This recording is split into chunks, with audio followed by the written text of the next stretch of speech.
আপনি যত ভালোই হন না কেন, আপনি যত ভালো আচরণ করেন মানুষের সঙ্গে, সবাই কিন্তু আসলে আপনার পক্ষেই থাকবে না।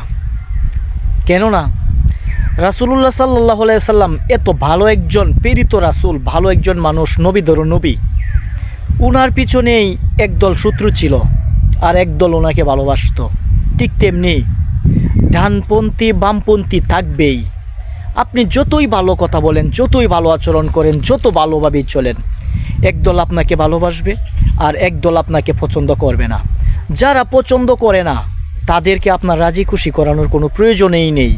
আর আপনি ভেবে রাখুন, কেউ আপনাকে পছন্দ করুক বা নাই করুক, আপনার মালিক ওই আল্লাহ পাক রব্বুল আলামিন এবং আপনার রাসূল যদি আপনার প্রতি খুশি থাকে, আপনার তাদের পছন্দতে কোনো কিছু যায় বা আসে না। আল্লাহ সবাইকে বোঝার মতো তৌফিক দান করুক। আমিন।